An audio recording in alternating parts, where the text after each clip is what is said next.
Il y a des menaces sérieuses sur la nation congolaise en tant que pays. Nous sommes menacés d'extinction. Il y a les armées du Rwanda, de l'Ouganda et du Burundi. Je me rappelle à l'époque, j'étais fonctionnaire à la Banque mondiale à Washington. Je reçois un coup de fil de M. Laurent Désiré Kabila qui dit « Je veux que tu viennes au pays tout de suite ». Je dis « Ah, je suis sous les ordres, sous les drapeaux ». Pourquoi? Il m'a dit qu'il voulait que je vienne pouvoir me joindre à son équipe pour travailler avec lui. Je suis arrivé. La première rencontre que j'ai eue avec lui, c'était dans le palais de la Nation.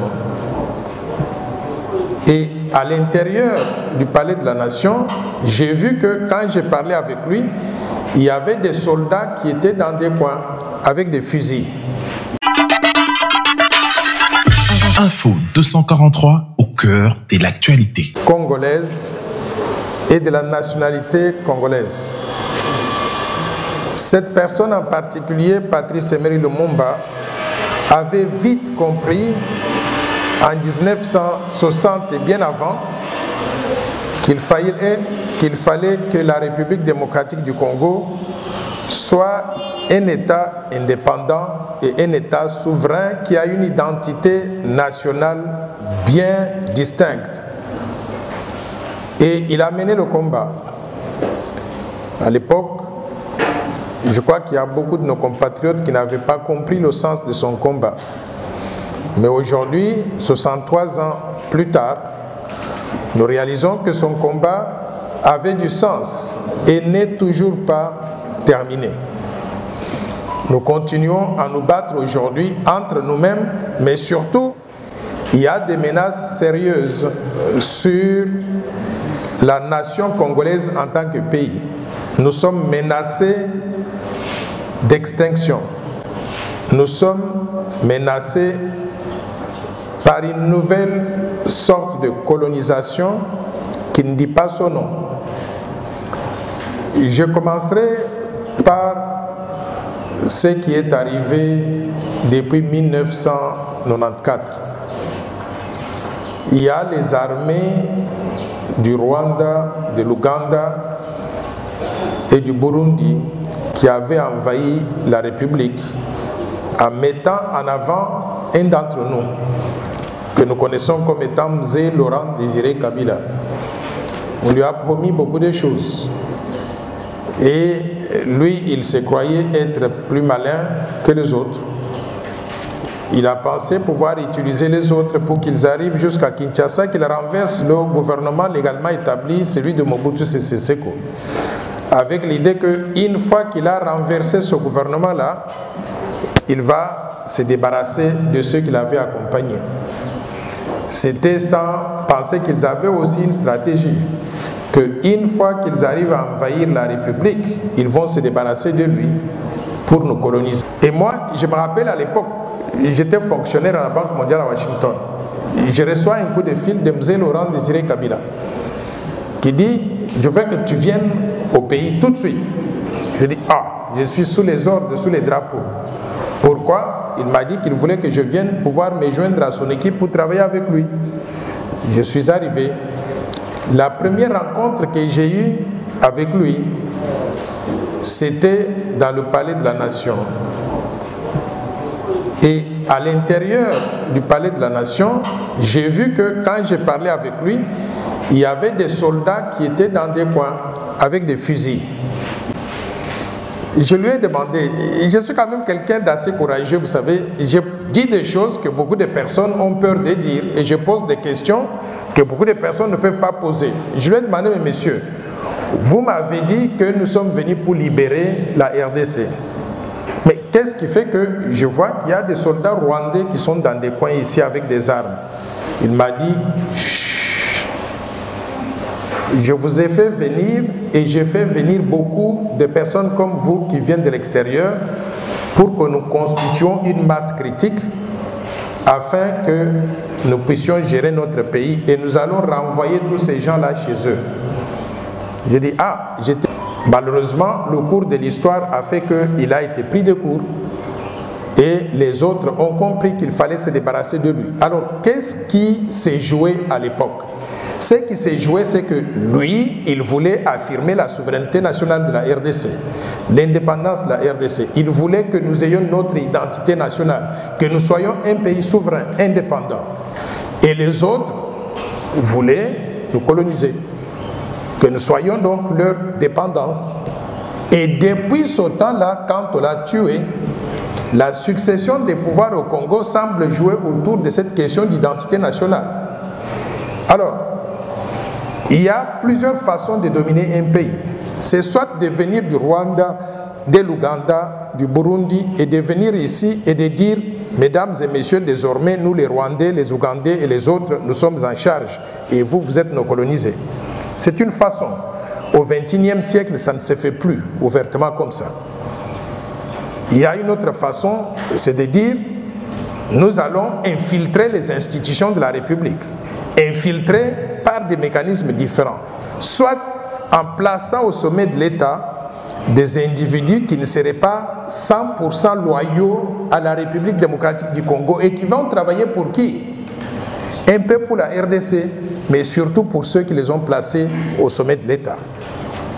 Si par exemple nous avons un chef d'État qui est un peu congolais, un peu rwandais, posez-vous la question de savoir, quand je dis rwandais, rwandais ça veut dire un pays étranger, ça peut être l'Ouganda, ça peut être le Congo-Brazzaville, ça peut être ainsi de suite là-bas.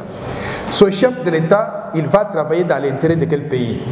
S'il est 50% congolais, 50% rwandais, qui peut me dire ça? Il va être 100% loyal à la RDC ou 100% loyal au Rwanda? Qui peut répondre à cette question-là? Pensez-vous qu'il va être 100% loyal à... Je pense personnellement qu'il va essayer de défendre les intérêts du Sénat. Or, quand on est au niveau du chef de l'État, qui vous a élu, qui vous a mis là-bas? En théorie, le peuple souverain, le peuple congolais. Est-ce que le peuple congolais peut élire quelqu'un pour qu'il puisse essayer de défendre les intérêts et du Congo et d'un pays étranger? Non. Nous élisons notre chef de l'État pour qu'il soit 100% loyal à la République démocratique du Congo, pour qu'il ne soit pas dans une situation de conflit d'intérêts. Conflit d'intérêts, c'est ce que vous dites là. Mon père est congolais, la mère est ougandaise. Quand le Congo et l'Ouganda sont en difficulté, un chef d'État de ce genre-là ne peut pas prendre des décisions, y inclut par exemple bombarder l'Ouganda pour en finir avec eux. Il ne peut pas prendre cette décision-là. Pourquoi? Parce qu'il est dans une situation de conflit d'intérêts où ses oncles paternels, qui sont des Ougandais, vont lui dire « Attention, Yozamwana Nabiso, vous ne pouvez pas venir nous faire du mal. » Donc il sera contrarié, il sera dans une situation de conflit d'intérêts. Par conséquent, j'ai proposé une loi qu'on appelle communément la loi Tchani de verrouillage de l'accès aux fonctions de souveraineté nationale et d'irrévocabilité de la nationalité congolaise d'origine. Pourquoi j'ai proposé cette loi-là? Je me suis dit, nous avons des Congolais qui tombent dans différentes catégories. Il y a des Congolais, d'après l'article 10 de la Constitution, des Congolais qui sont nés des pères et des mères congolais. Il y a des Congolais qui sont nés des pères ou des mères congolais, c'est-à-dire avec un des parents qui est étranger. Nous avons des Congolais naturalisés, c'est-à-dire des étrangers qui sont venus dans notre pays et ils ont aimé le pays, ils ont opté pour la nationalité congolaise, on leur a dit vous êtes Congolais. Et nous avons des Congolais apatrides, c'est-à-dire la loi dit que si aujourd'hui vous sortez dehors là dans la poubelle et vous trouvez un enfant chinois ou japonais avec des yeux comme ça, en train de pleurer, pour des raisons humanitaires, vous ramassez l'enfant, vous l'amenez dans la maison, vous lui donnez à manger et vous le gardez, il devient une grande personne, un grand homme ou bien une grande femme. Cet enfant-là, il est congolais. Il est congolais au même titre que vous et moi, parce qu'il n'a pas un autre pays à part le nôtre. Alors, parce que la loi établit différentes catégories de Congolais, moi je me suis dit, il faut que tous les Congolais soient égaux. C'est-à-dire, des pères et des mères, des pères ou des mères, les Congolais apatrides, les Congolais naturalisés. Nous sommes tous égaux devant la loi des droits humains. Et nous avons tous droit à la même chose dans notre pays. Nous avons tous droit à devenir professeurs d'université, médecins, infirmiers. On peut aller dans l'armée, être policier, militaire. On peut devenir comme Mamadou Ndala, un militaire distingué pour qui moi j'ai beaucoup de respect. Et dans mon bureau à Washington, j'avais la photo de Mamadou Ndala. D'où nous avons tous ces Congolais-là qui sont les nôtres, que nous devons aimer, que nous devons respecter. Mais nous disons, pendant que nous sommes égaux et nous pouvons tout faire, pour des raisons de souveraineté, pour protéger notre pays, pour éviter des situations de conflit d'intérêts entre le Congo et d'autres pays étrangers, nous disons que nous allons restreindre l'accès aux fonctions de souveraineté aux Congolais dont nous sommes sûrs de la loyauté à 100% à la RDC, qui ne sont pas dans des situations de conflit d'intérêts. Ces Congolais-là sont lesquels? Ceux qui sont des pères et des mères congolais. C'est-à-dire, il ne peut pas, ce Congolais-là, regarder et dire j'ai des oncles paternels qui sont de l'Angola, ou de l'Afrique du Sud, ou de la Tanzanie, ou du Rwanda, ou de l'Indonésie, ainsi de suite. Ils n'ont pas de loyauté à un autre pays, sauf à la République démocratique du Congo. Or, un Congolais qui aurait un parent congolais et un parent rwandais, il a des loyautés partagées à l'égard du Congo et à l'égard de cet autre pays-là. Et par conséquent, nous l'aimons bien, nous l'acceptons comme le nôtre. Il est congolais comme tout le monde. Et nous disons, vous pouvez faire des choses qui ne vous mettent pas en situation de conflit d'intérêts. Vous pouvez être toutes les autres fonctions que j'ai mentionnées, médecin, infirmier, sportif, ainsi de suite. Là. Alors, maintenant, est-ce que ce que je propose est discriminatoire? Ça touche aux droits de l'homme ou pas? Pour répondre à cette question, je voudrais qu'on se pose la question d'abord de savoir la souveraineté nationale, l'intégrité territoriale, est-ce que c'est un bien qui profite à tout le monde ou bien c'est un bien qui profite simplement aux Congolais des pères et des mères?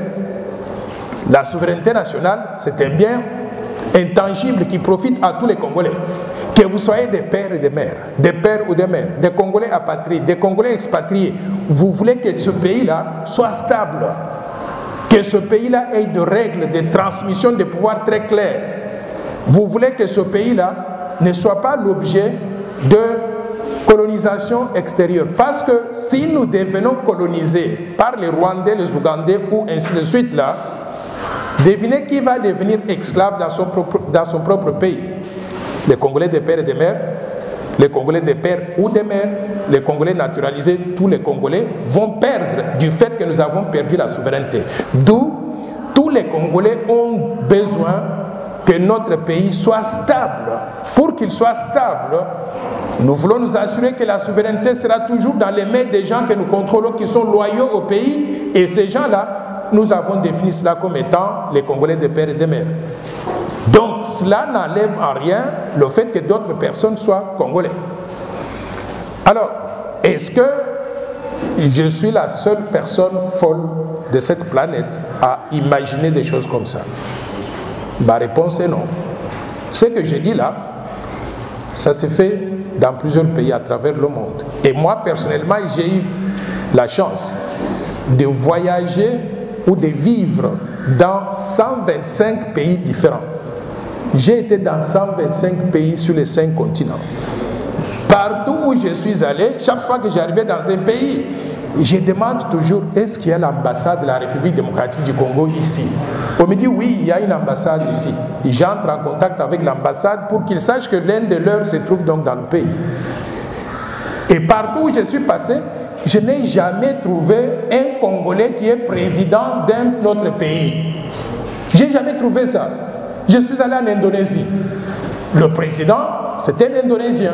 Il m'a même offert un chapeau qui représente le pouvoir chez eux. Un chapeau indonésien. Il m'a offert des chemises. Vous voyez les chemises Mandela, qu'on appelle les chemises Mandela, que nous, avec des pagnes là. avec wax Java. Java, c'est une île de l'Indonésie où on fabrique ces wax-là qu'on appelle ici le wax Java. Ils ont des très belles chemises. Il m'a offert ça. Mais il m'offre ça en me disant, voici le cadeau de nous, Indonésiens, à vous, Congolais, qui visitent notre pays. Mais je ne peux même pas oser tenter de devenir président de l'Indonésie, du Rwanda, de l'Ouganda, ainsi de suite. Là. Droit de l'homme. J'ai droit à tout, mais je n'ai pas droit de devenir président d'un pays qui n'est pas le mien. Ceci, est-ce que c'est une invention diabolique? Pas du tout. Vous êtes tous croyants comme moi, moi je suis catholique pratiquant. Regardez la Bible, Deutéronome chapitre 17, verset 15. On dit dans ce chapitre-là que vous devez choisir un roi ou un président de la République. Le président de la République, c'est moi qui ajoute, mais eux, ils parlent du roi. Vous devez choisir un roi parmi vous, les fils du pays, pas parmi les étrangers. Vous avez compris? Pourquoi? Pour des raisons de loyauté. Par conséquent, ce que je propose est tout à fait légitime, est tout à fait biblique, et je ne suis pas tenté par les mauvais esprits. Je suis animé par la bonne volonté de protéger notre pays contre ces infiltrations étrangères qui font qu'aujourd'hui, le Congo est faible. Pourquoi est-ce qu'on nous attaque à l'Est? On a bombardé une église, on a tué des Congolais. Tous les jours, il y a des pleurs. Nous pleurons tous et nous avons déjà enregistré combien de morts depuis 1994. Ça va continuer jusqu'à quand? Je ne crois pas qu'il y ait un Congolais qui n'est pas manipulé et qui est un véritable Congolais croyant, un fils de Dieu, qui veuille faire du mal à ses compatriotes de cette façon-là. Alors, je proposais qu'on puisse verrouiller l'accès à certaines fonctions pour les réserver exclusivement aux Congolais nés de pères et de mères congolais pour des raisons de loyauté claires à l'égard du pays. Pendant qu'on fait cela, les autres Congolais sont toujours Congolais et ils vont faire autre chose qui reste. Quels sont les postes que je pense doivent être verrouillés? Ce n'est pas beaucoup. À peu près 100 postes. J'arrive. Président de la République. 2, président du Sénat. Président de l'Assemblée nationale.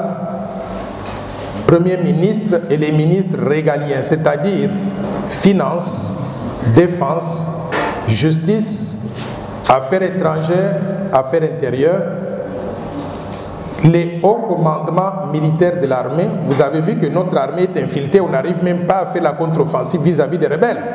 Il faut verrouiller ça pour éviter donc des gens qui ne doivent pas la loyauté au pays, qui ne veulent pas se battre pour le pays. Le haut commandement du commissariat général de la police,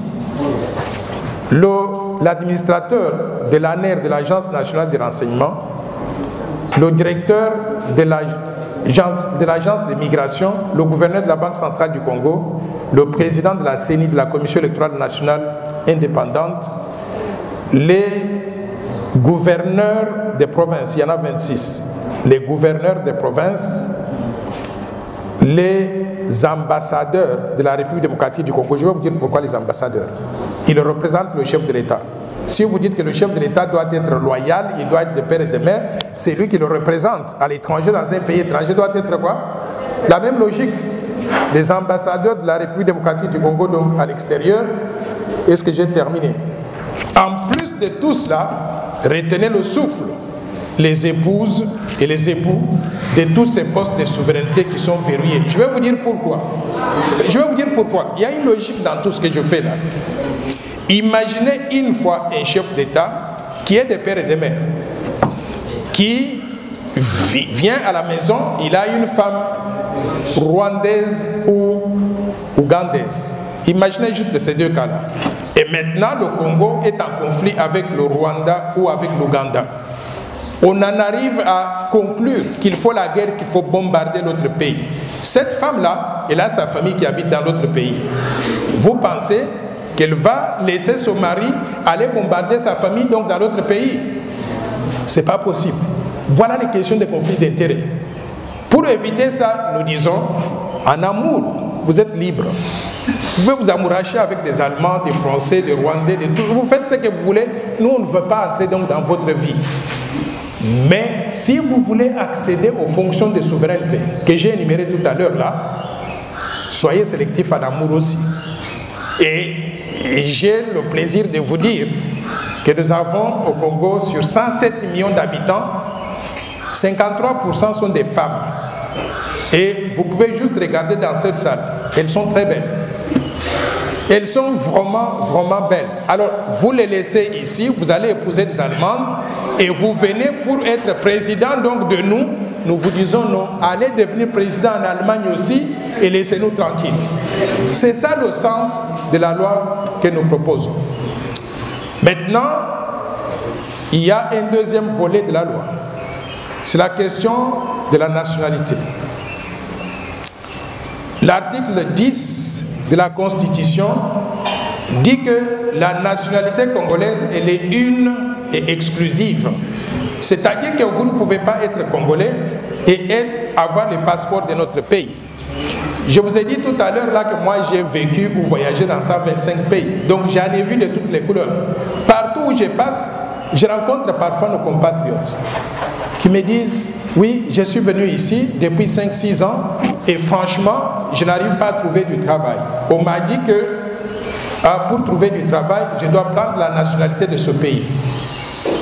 Or, si je deviens national de ce pays, la constitution de la RDC me dit que je ne suis plus congolais. » Ces gens-là, ils finissent par prendre la nationalité, pas parce qu'ils veulent renoncer à la nationalité congolaise, mais plutôt parce qu'ils veulent avoir...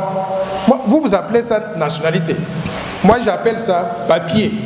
Ils veulent avoir des papiers pour être en ordre à vivre dans le pays. Et une fois qu'ils ont ces papiers-là, ça leur donne droit à quoi? À trouver du travail, à envoyer les enfants qu'ils ont mis au monde avec la femme congolaise qu'ils ont, à les envoyer à l'école à moindre frais ou bien gratuitement. Ils ont droit de pouvoir travailler, gagner de l'argent. Et qu'est-ce qu'ils font avec cet argent? Ils supportent leur famille et tous les mois, ils envoient le Western Union en faveur des familles qui sont restées au Congo, qui sont dans la pauvreté, pour les nourrir. Alors, nous recevons tous des Western Union et nous sommes contents. Et vous ne savez pas que celui qui envoie le Western Union là, il s'est sacrifié pour vous au point de prendre les papiers ou la nationalité du pays, donc de résidence, juste pour être à mesure de venir en aide à vous qui êtes restés au pays. Et vous savez combien il y a de ces gens-là dans la diaspora qui ont pris les nationalités étrangères? 15 millions d'habitants. 15 millions, nous sommes 107 millions d'habitants de la République démocratique du Congo. 15 millions, c'est environ 12,5% de la population. Quel est ce pays-là intelligent qui rejette 12,5% de sa population en disant « Vous êtes parti à l'étranger, vous débrouillez, vous avez pris des papiers étrangers, vous n'êtes plus les miens. » Quel est ce pays-là? Vous en connaissez un? Moi, je pense que ce sont des étrangers qui étaient ici, qui nous dirigeaient, qui ne voulaient pas de Congolais, qui voulaient d'ailleurs nous chasser tous pour qu'on puisse émigrer à l'étranger et qu'on les laisse prendre possession de notre pays et de nos ressources naturelles, qui ont adopté ces dispositions-là de la Constitution de 2006, qui est une constitution issue de la belligérance des étrangers et des Congolais qui se faisaient la guerre. Pour se faire la paix, ils se sont dit, nous allons laisser tout le monde être à mesure de diriger le Congo et en même temps aussi, ceux qui sont partis, on n'en veut plus au pays. Moi, je propose qu'on puisse changer l'article 10 de la Constitution en supprimant simplement la nationalité congolaise et une exclusive. On barre une exclusive et on remplace cela par elle est irrévocable. Irrévocable, ça veut dire nous sommes nés congolais, nous vivons congolais, nous tombons malades congolais, nous mourrons congolais et nous serons enterrés congolais. Si l'un d'entre nous va à l'étranger et prend ces papiers-là étrangers, c'est son problème.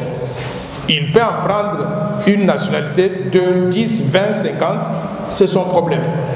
Quand il veut revenir au Congo, il arrive à l'aéroport d'Indili ou à n'importe quel point d'entrée en RDC, il présente le passeport congolais. Aucune question ne doit lui être posée. On doit l'admettre parce qu'il est l'un des nôtres. Et d'ailleurs, je pense que c'est un héros national. Pourquoi? Parce que voilà quelqu'un qui est allé se débrouiller et qui nous ramène beaucoup d'avantages. Quels sont les avantages qui peuvent venir des Congolais de la diaspora qui ont pris ces doubles nationalités-là? 1 milliard de dollars qui viennent de ces gens-là. Ce sont des investissements importants. Mais 3, eux-mêmes, ils investissent dans des projets au Congo. Ils achètent des parcelles, ils construisent des maisons et ils contribuent en quelque sorte à la création d'emplois de notre pays. Faut-il que nous puissions dire non à tous ces compatriotes et tous l'accès aux fonctions de souveraineté en les réservant exclusivement aux Congolais nés de pères et de mères congolais d'origine? Mais cela ne veut pas dire que les autres qui ne sont pas de pères et de mères, les autres qui sont des pères ou des mères, cela ne veut pas dire qu'ils ne sont pas congolais, on ne leur enlève pas la nationalité. Ils restent congolais au même titre que tout le monde, ils ont droit à tout, les droits humains. Ils peuvent faire tout ce qu'ils veulent, professeurs d'université, médecins, ils peuvent même être des présidents des clubs de football. Et ils peuvent tout faire dans notre pays. Et à la fin de la journée, une fois qu'ils font tout ça, nous sommes tous liés par le même destin, le destin de vouloir voir le Congo se développer normalement. Et le deuxième aspect, c'est ce principe de l'irrévocabilité de la nationalité congolaise. Mesdames et messieurs, je voudrais peut-être m'arrêter ici et prendre quelques questions, mais je veux que vous puissiez sortir de cette manipulation de quelques individus qui racontent des histoires sur Internet. Ils ont raconté que la loi que je propose, c'est une loi raciste et une loi tribale. Je vais répondre à ça tout de suite. Vous savez pourquoi il n'est pas raciste? Il n'est pas raciste. Pourquoi? Parce qu'au Congo, nous n'avons pas de problème de race. Nous sommes tous des Congolais, nous sommes tous des Noirs. N'est-ce pas? Et même ceux qui sont des métissés, ce sont des Noirs. On définit un Noir, tout celui qui a une dose de sang noir dans son sang, il est noir. Donc nous n'avons pas ce problème de race-là. Je reconnais qu'il y a quelques métissés. Quand on dit métissé, je ne veux pas dire simplement blanc-noir. Métissé, ça peut être Congolais, Sénégalais, Congolais, Burundais, Congolais, ainsi de suite. Là. Tous ces gens-là sont les nôtres. Il faut les dissocier de certains métis qui sont des étrangers et qui veulent entraîner tout le monde dans une bataille futile de race. Qu'est-ce qu'un métis étranger? Un métis étranger, il est né d'une mère étrangère, d'un père étranger, mais il habite la République démocratique du Congo. Et je vais vous donner un exemple précis. Parce qu'ils ont voulu personnaliser le débat, je vais répondre tout de suite avant que vous puissiez vous-même me poser la question. Les gens ont dit que ce que je propose là, c'est pour éliminer Moïse Katumbi à être président de la République démocratique du Congo. J'ai dit mon œil. Et je vais vous dire pourquoi. La loi, elle est impersonnelle. Quand j'ai pensé à concevoir cette loi-là, je ne voyais pas Moïse Katumbi. Qui est-il pour que je puisse passer mon temps à penser à lui? Et maintenant, est-ce qu'il est éligible pour diriger la RDC? La réponse est non. Et sa candidature à la présidence, c'est une insulte à la mémoire et à l'honneur du peuple congolais. Je vais vous dire pourquoi. Ce monsieur-là lui-même, il a dit que son père est grec, italien, israélien, juif. C'est lui-même qui le dit. Il a dit aussi, ou à travers son copain-là de Mouyambo, il a dit que sa mère est zambienne. Il est connu notoirement que sa femme est tutsi burundaise, rwandaise. Alors, dites-moi, quelle est la connexion avec la République démocratique du Congo pour qu'il tente de devenir président de la RDC? Moi, je pense qu'il nous insulte, nous, Congolais. Il nous prend pour des naïfs. Et maintenant, Youssole, je vais vous dire une chose. Youssole ne veut pas dire que tout étranger qui vient au Congo et qui met un enfant au monde au Congo, il devient Congolais. Ce n'est pas vrai. Youssole s'applique aux États-Unis d'Amérique, où on dit que toute personne née sur le sol américain est américain. C'est comme ça que Barack Obama est devenu président des États-Unis. Ok? Moi, j'ai des enfants qui sont nés aux États-Unis, sur le sol américain. La Constitution américaine leur reconnaît ce privilège-là d'avoir des passeports américains. On leur reconnaît ce privilège.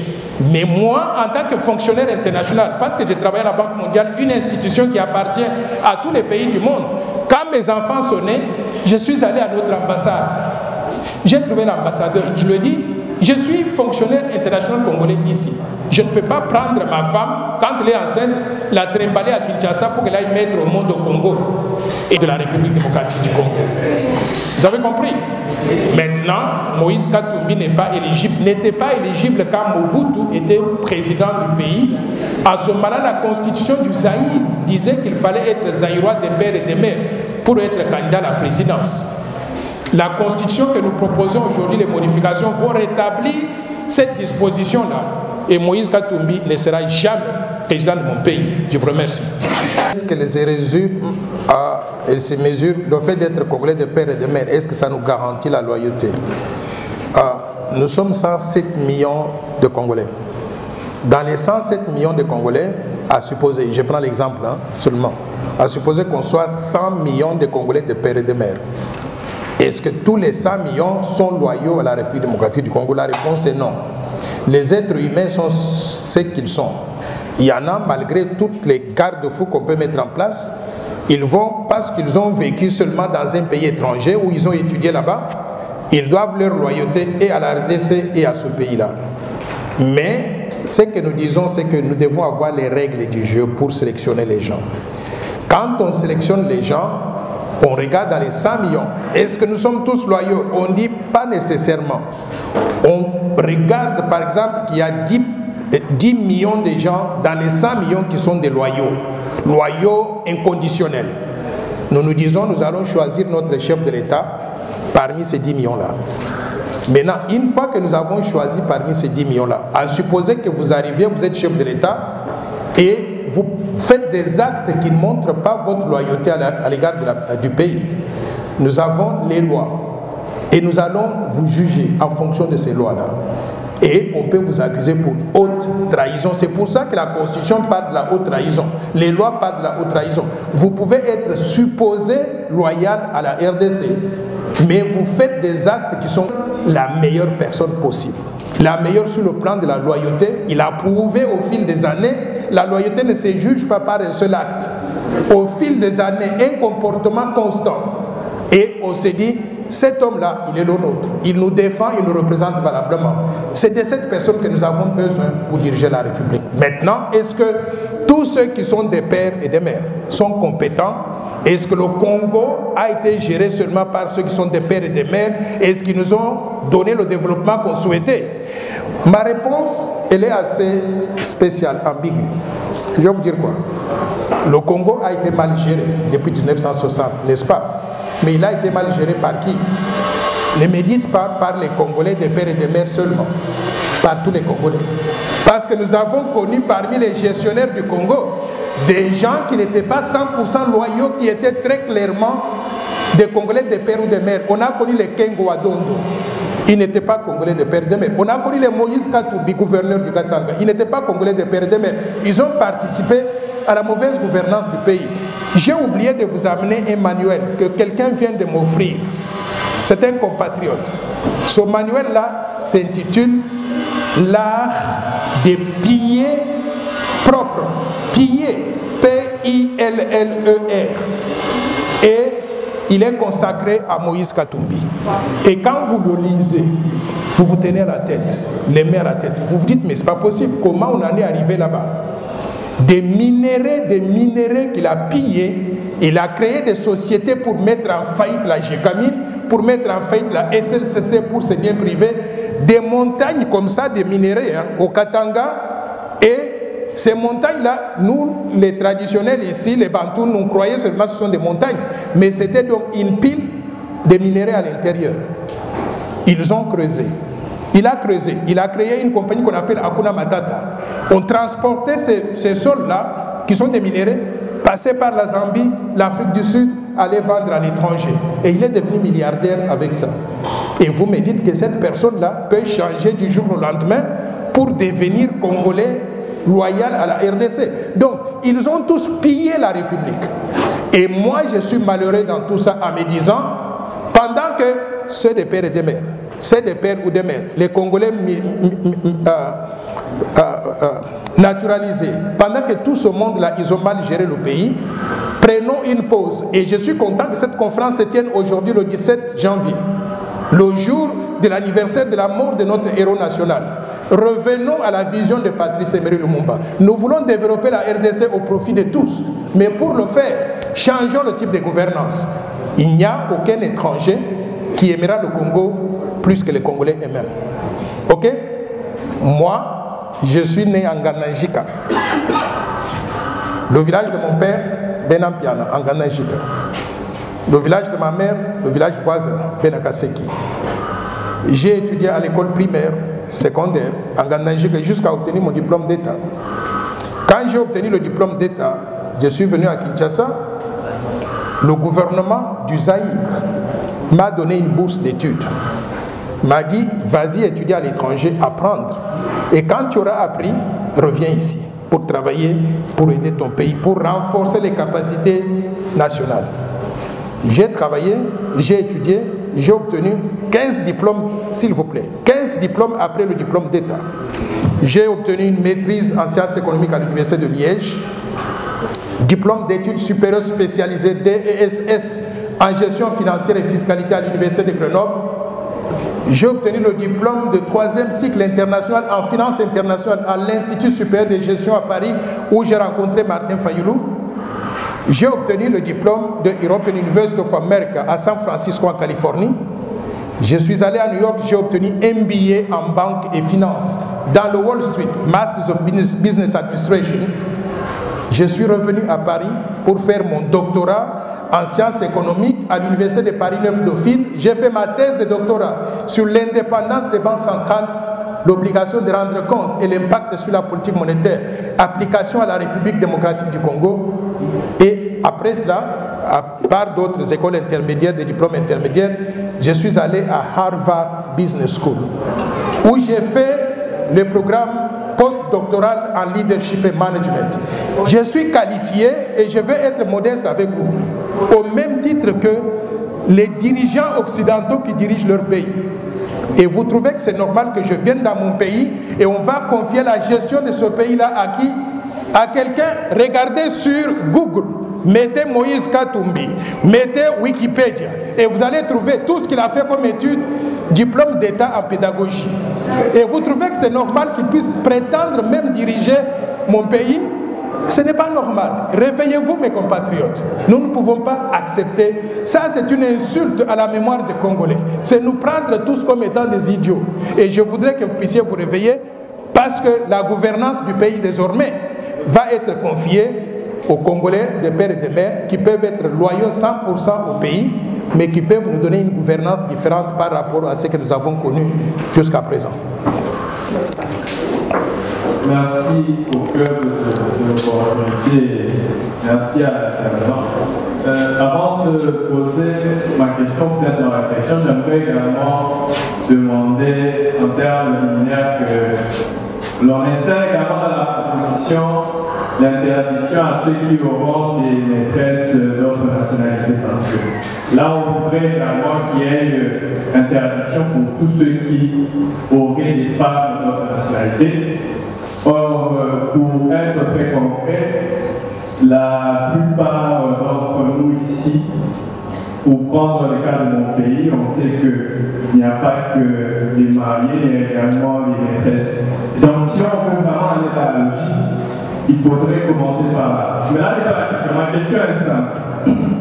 Quelle est la logique lorsqu'on dit il faut interdire les, on va le dire ainsi, les grands postes aux Congolais dont l'un des parents ne serait pas lui-même Congolais, d'une part, et d'autre part, favoriser la double nationalité pour ceux, d'après vous, qui auraient encore de l'attachement envers la RDC alors qu'ils n'ont plus cette nationalité ou ce papier comme vous voulez le dire. J'aimerais que vous puissiez m'expliquer comment d'une part vous interdisez à certains parce que l'un de leurs parents, donc ceux qui n'ont pas choisi, l'un de leurs parents serait d'une autre nationalité et d'autre part interdire à ceux qui ont pas interdire, faciliter à ceux qui ont choisi une autre nationalité de revenir et travailler pour la République en étant 100% loyal. Merci. Merci beaucoup. Moi, je pense qu'il y a une petite confusion qu'il faut que nous puissions laver. On interdit à personne d'aimer la femme ou l'homme de sa vie. Si vous tombez amoureux d'une Allemande, elle sera notre belle-sœur nationale. Si vous aimez une Rwandaise, et ils ont de très belles femmes là-bas, c'est votre droit et nous allons tous l'accueillir en tant que membre de notre famille congolaise. Et nous allons venir à votre, si vous m'invitez, je serai même le master of ceremony à votre mariage. Donc nous n'interdisons rien à personne, mais nous nous disons que nous sommes quand même des gens responsables. Ce n'est pas pour rien que vous faites l'université. Nous sommes des gens responsables. Vous planifiez ce que vous devez devenir demain, après-demain, et ce que même vos enfants vont devenir. Si vous savez que la loi de votre pays dit que pour être candidat à la présidence de la République, il faut être des pères et des mères et avoir une femme congolaise, pourquoi est-ce que vous allez aimer une Allemande? Vous voulez me dire qu'il n'y a pas de femmes au Congo qu'on peut aimer? Mais si vous faites ce choix-là, et vous êtes libre, vous choisissez une Rwandaise, une Allemande, une Burundaise, c'est votre droit. Nous respectons cela. Vous pouvez tout faire dans notre pays, comme je vous ai dit tout à l'heure. Vous pouvez être professeur d'université. Est-ce que je vous ai dit que les professeurs d'université ne doivent pas avoir des femmes étrangères? Vous pouvez être professeur d'université, médecin, musicien, sportif, président des clubs de foot. Vous pouvez tout faire. Mais vous n'allez pas toucher aux fonctions de souveraineté qui sont réservées pour des raisons bien spécifiques aux Congolais dont la loyauté n'est pas sujette à caution et qui ne sont pas dans une situation de conflit d'intérêts. C'est ça l'idée. Est-ce qu'en faisant cette liste-là, je me suis dit, j'ai fait cette loi pour que lui ne soit pas président de la République? C'est une loi générale qui va s'appliquer à tout le monde. Je vais vous donner quelques exemples. L'Algérie dit que pour être président de la République, il faut être algérien de père et de mère jusqu'à 4 générations. C'est bien précis. Et moi, je me suis mesuré à ça. Je me suis dit du côté de mon père, je connais mon grand-père, mon père, mon grand-père, mon arrière-grand-père, mon arrière-grand-père, jusqu'à 10 générations. J'ai tracé l'arbre généalogique. Du côté de la mère aussi.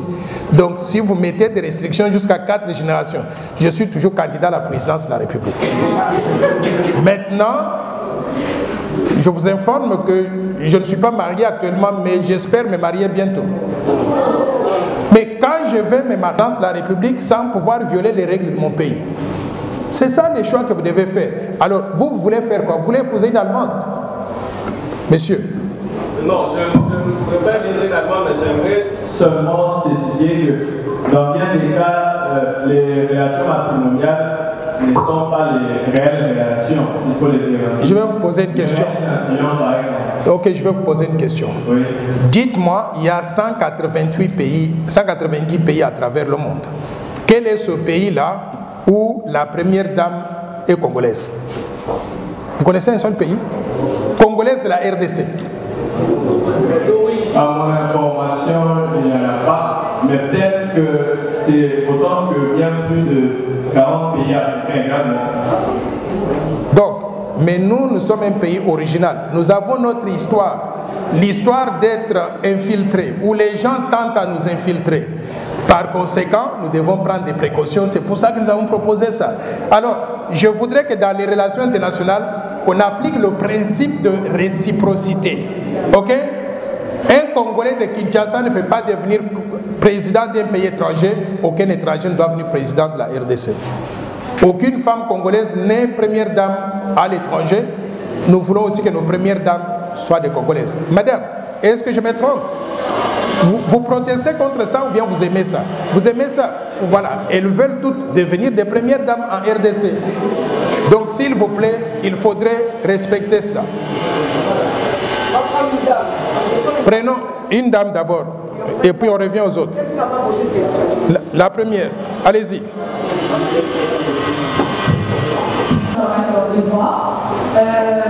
Votre proposition de loi, vous avez peut-être une proposition. Alors, je voudrais savoir comment on est la procédure d'adoption de votre loi. Où on en est? La procédure d'adoption. Ok, parfait. Vous avez dit que vous appelez comment? Oui, Toumba. Ok.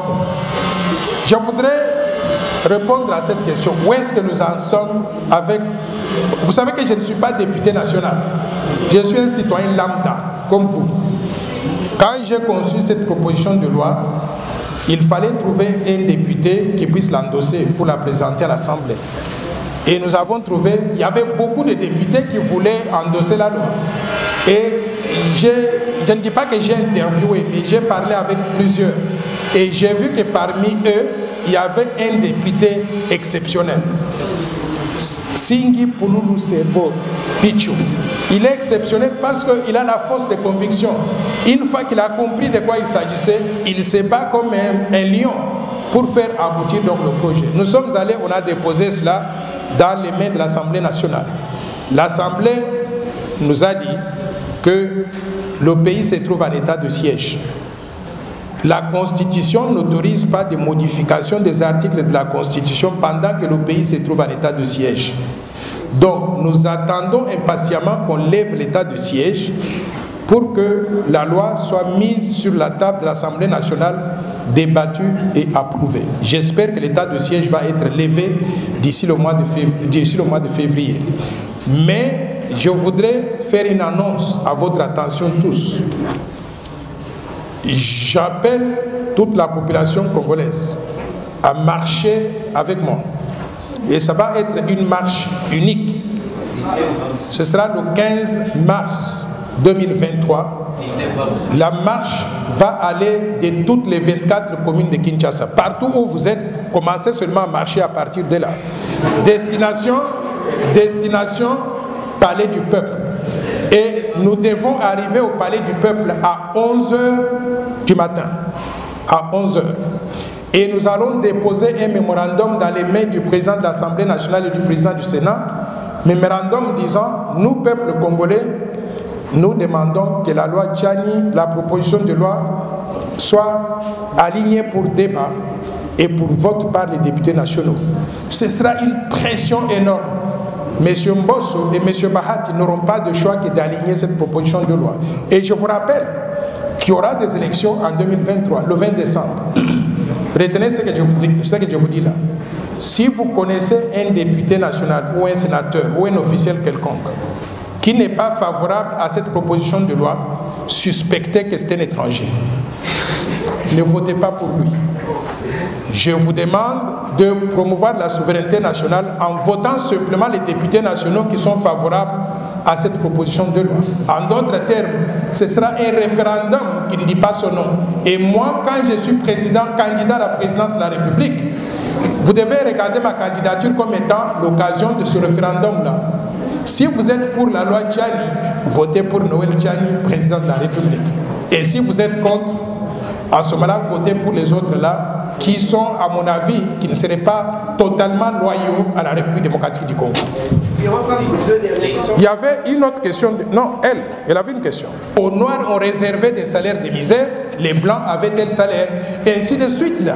Le décalage entre la vie des Occidentaux et la vie des nationaux était tellement énorme que le monsieur s'est révolté contre ça. Il a dit, je veux un traitement égal pour tout le monde.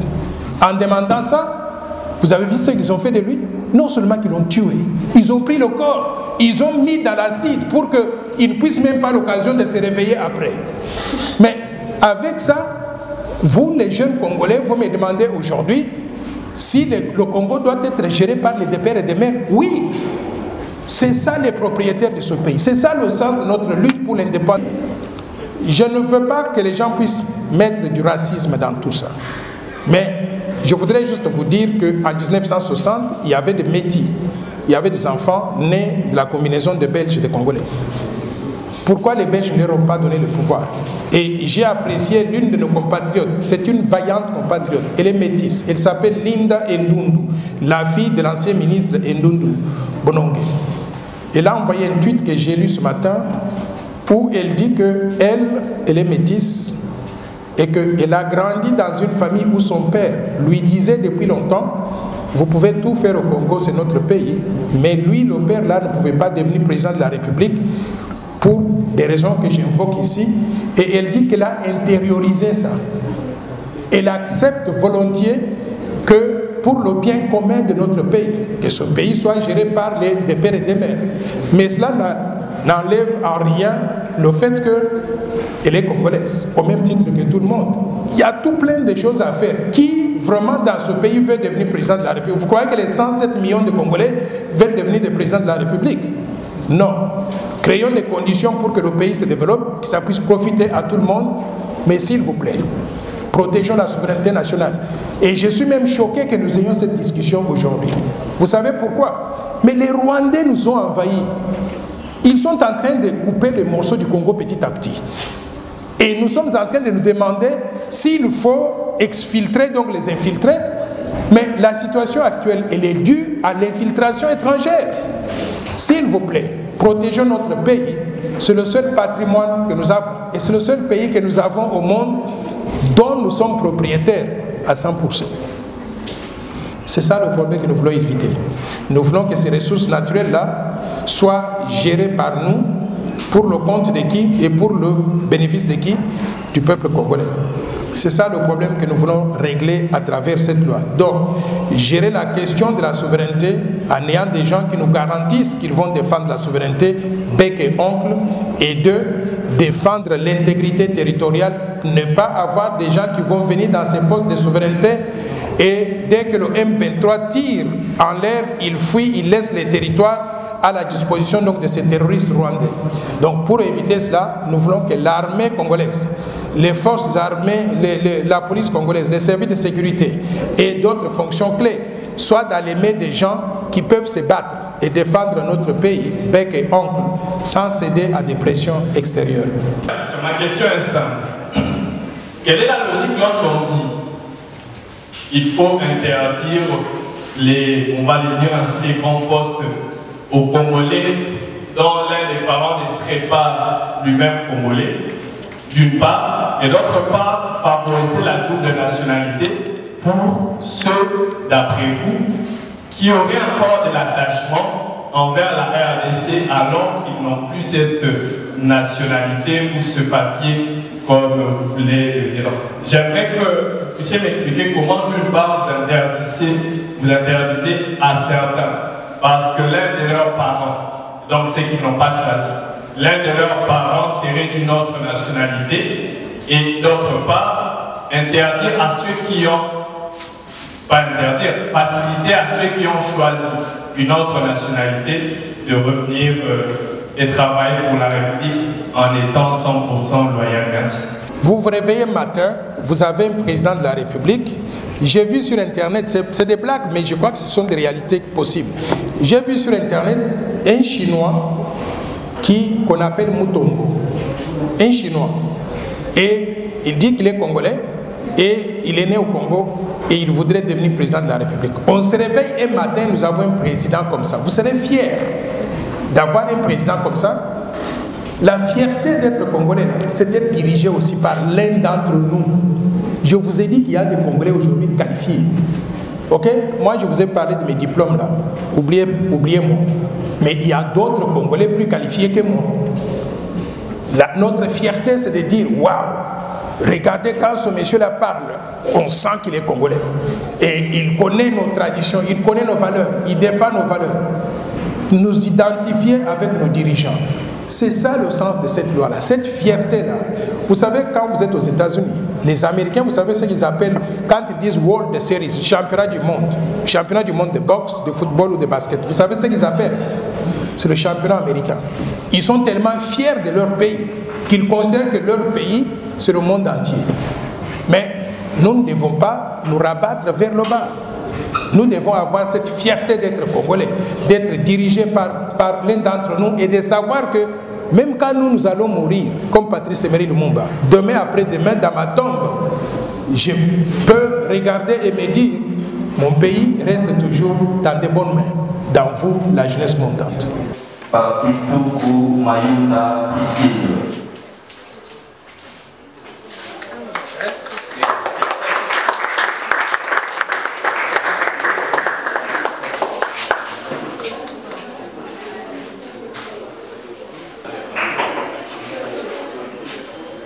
Jacob, pour l'étudiant Kalengata Damaris.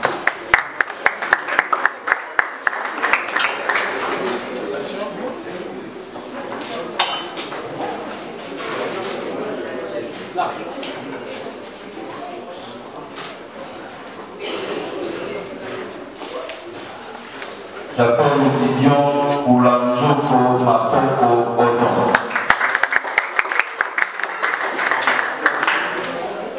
Ami citière, Dieu le veut.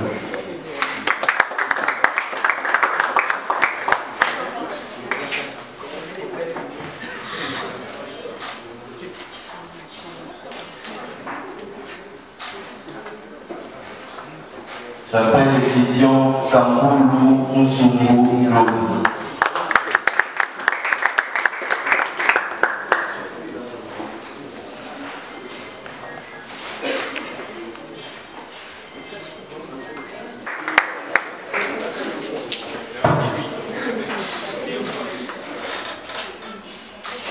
Quand vous allez dans des pays comme l'Algérie, l'Algérie dit que pour être candidat à la présidence, il faut être algérien jusqu'à 4 générations. On exclut un certain nombre de personnes qui ne remplissent pas ce critère-là.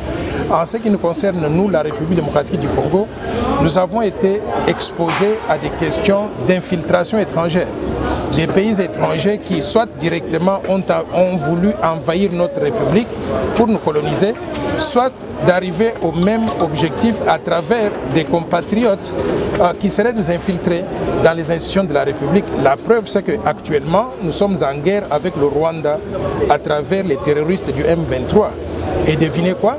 Nous ne sommes pas à mesure de pouvoir gagner cette guerre-là militairement. Pourquoi? Parce que notre armée nationale, notre police nationale, nos services de sécurité ont été infiltrés par des gens qui ont des loyautés partagées entre la République démocratique du Congo et le Rwanda ou l'Ouganda. Par conséquent, nous proposons une loi aujourd'hui pour exfiltrer ces infiltrés-là de nos institutions pour que le Congo redevienne un pays géré par des gens qui sont 100% loyaux à la République démocratique du Congo et qui sont en mesure de défendre donc notre pays bec et ongle. Et je vais chuter par là. On connaît le cas de Manuel Valls, l'ancien Premier ministre français. Il est espagnol et français. On connaît aussi le cas de Nicolas Sarkozy, son père. Il est hongrois. Alors, comment vous pensez que être dirigé par quelqu'un qui partage plus d'une nationalité peut vraiment poser problème? Parce qu'en vrai, quand on observe les pillages des années 91-93, on le sait, c'était le président lui-même au bout à l'époque qui les avait orchestrés. Et pourtant, il est 100% congolais. Non, moi je pense que vous faites beaucoup d'amalgame dans votre question. Déjà, il faut savoir que la France et la République démocratique du Congo sont deux pays différents, avec leurs histoires, des histoires qui sont différentes. Nous avons connu le cas des pays étrangers qui veulent envahir la République, qui veulent absorber la République, qui veulent recoloniser la République démocratique du Congo. C'est le cas du Rwanda, de l'Ouganda et aussi du Burundi.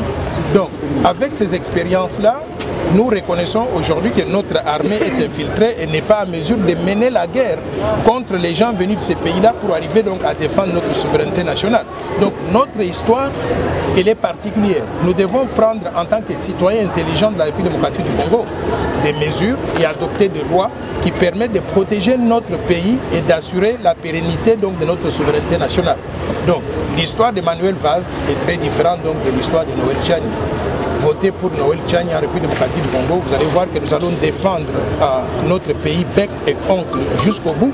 Pourquoi? Parce que quand on est dans un pays étranger, nous, on n'a pas droit à ces facilités. Je ne peux pas aller aujourd'hui, vous avez mentionné donc Manuel Valls. J'ai étudié en France. Vous croyez que je peux aller en France et me déclarer candidat à la présidence et gagner, diriger la France? On ne va pas me permettre. On ne va pas me permettre. Et même si j'avais la nationalité française, on ne me permettrait pas donc de le faire. Donc, respectons aussi la nationalité et la souveraineté de la République démocratique du Congo qui doit être gérée exclusivement par des citoyens congolais de père et de mère. Info 243 au cœur de l'actualité.